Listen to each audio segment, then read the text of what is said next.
Yeah, so what's up guys? So it's Neil again and we have a bad update. Yun nga pala, gamit natin yung ating bagong wireless mic. So nakakabit siya sa phone. So yung ating bagong update, ayan, so after 3 years, sumuko na yung ating isang speaker. So ayan, hindi siya nag-turn on. Ayan, kita nyo naman, may starter na buhay pa. So ayan, so kahit buhayin natin siya, ito, ang likod. So walang nangyayari, hindi na siya nag-on. So nag-search ako doon sa mga naka-encounter ng same na problem.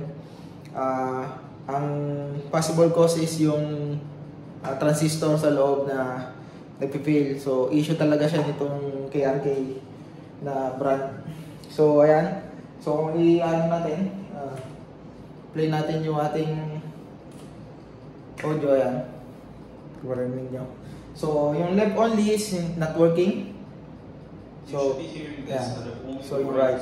So ito yung right. So gumagana yung right. So ayan na talaga nito mag-power on. Nung una nagbibinig pa to ito. So ngayon natuluyan na. So tatry nating baklasin to pagka meron na ulit tayong time. So not sure if I can fix this one, or maybe I will try to get somebody else fix it for me. But right now I don't think I will be sending this for kung sino man lang yung basta magano, kasi baka kahuyin eh. So ayun. Anyway, so after 3 years, nag-fail na yung ating isang KRK na speaker.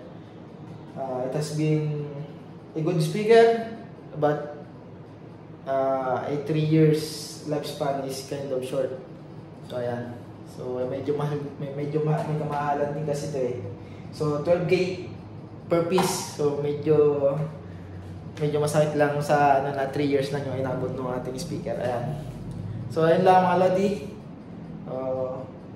Yung ating lifespan ng ating speaker na isa is 3 years lang yung inabot. Yung isa is still working fine.